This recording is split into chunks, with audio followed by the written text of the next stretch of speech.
Welcome to Peaceful Gemstones. This week's video is on amber. As ever, we'll be covering what amber is, where it can be found, its history, modern uses, and also the spiritual beliefs held around this stone.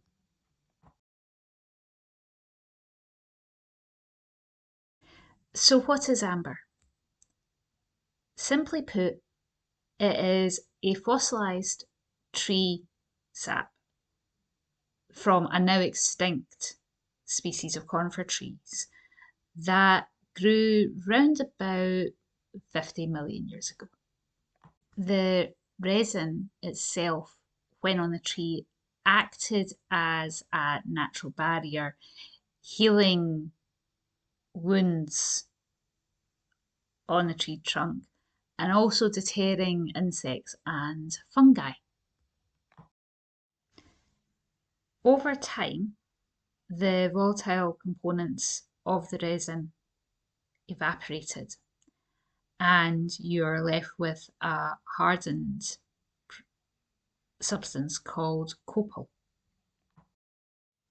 For true amber to form, this copal must be buried rapidly under soil, sediment, clay, and this actually protects it from decaying. Under immense pressure and heat over the process of being buried for millions of years, the copal actually goes under a chemical process called polymerization, and it changes its molecular structure into a stable solid that we know as amber. One of the cool things about amber is it can give us a snapshot into a prehistoric world, as it can trap leaves as well as insects and reptiles. If you're of a certain age or are a real film buff, you will possibly have seen the original Jurassic Park movie. I certainly remember it, and the amber on top of the walking stick, the cane, with was it mosquito, and that's real. That's you do generally get these, so it's worth doing a little Google search, image search, and you'll see some really cool photographs of amber they've found with creatures captured.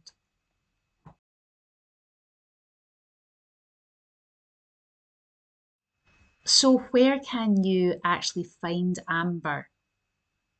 The Baltic region specifically is known for amber.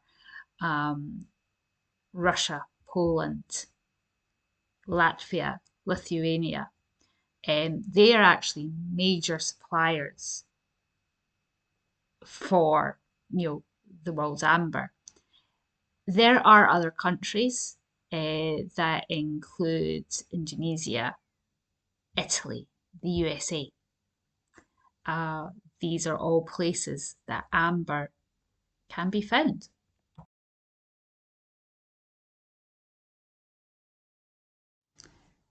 Amber has been used by humans longer than records have actually existed. And we know this because archaeological evidence has been found in the form of beads and ritual items and graves that date back to the Stone Age. The ancient Greeks called amber electron, which translates to made by the sun. And amber was so valuable in ancient Europe that it was actually traded and formed a trade route, the Amber Road. The Amber Road went from Poland to Germany, the Czech Republic, Austria, Italy, Greece, and eventually the Med, Egypt, and even on to the Middle East. The Egyptians, they actually valued it so much that they buried it in their tombs so that they could take it with them into the afterlife. Amber also appears in mythology. In ancient Greek mythology, when the son of the sun god Helios is killed by one of Zeus's lightning bolts, his sisters cry tears of amber.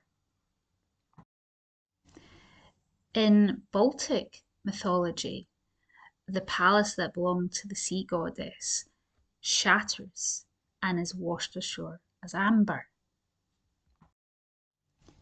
In Chinese texts, amber is referred to as the soul of the tiger, as it was believed to carry in it noble strength. So it's easy to see how amber through the ages has been traded. And it was so important that different cultures made it into stories to explain its origins. Continuing with the history of amber, but bringing it a bit more recent, in medieval times, amber was actually still traded and it was carved into rosaries, into decorative items, into religious symbols. In the Renaissance period, it was prized as material royalty, and this is demonstrated through the amber room in St. Catherine's Palace in St. Petersburg. And it took, craftsmen, I'm not sure how long to build this room. Unfortunately, it was destroyed during World War II. But it was one of history's greatest artistic achievements.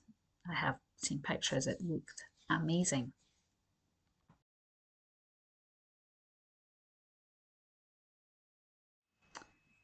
In modern times, beyond being used in jewellery and decorative items still, amber is used in scientific studies, in particular paleontology and biology. And this goes back to what I was saying earlier on about how when it's forming, it captures leaves, it's captured insects, it's captured lizards. It allows us to study a world that's no longer here. It is also used in folk medicine, alternative medicine. It is believed that it has anti-inflammatory properties and can be used or suggested to be used to help deal with chronic pain conditions such as arthritis. It's also believed to help the immune system and support the thyroids. As with a great many gemstones, there are spiritual beliefs held about them. And with amber, it's believed to help remove negative emotions and draw out worry. It's believed to help with fatigue and burnout and to replace all this with a more calm, positive emotions. It is sometimes called the stone of manifestation, and it is believed that it helps clear mental fog and sharpen the mind, and is a very popular stone for those working on creative projects. Amber is believed to be tied to three of the chakras. The first being the solar plexus chakra, and this is to do with it being tied to creativity and emotional flow. The next is the solar plexus chakra, and this chakra is linked to personal power. And amber is used with this chakra because the stone is believed to clear self doubt. And lastly, the root chakra. This is because with amber coming from a tree, it is believed to have a very grounding quality to it. Amber is sometimes used in gratitude rituals, and this is because it's seen as a very grounding stone, a physical anchor to have in those times. I hope you have enjoyed this latest video on gemstones, learning about the actual process of how amber is created and its history in particular. That's my personal favourite part of these videos. If you have a gemstone you would go, oh, I'd love to see a video on such and such gemstone, please put it in the comments below. And I look forward to seeing you all next time.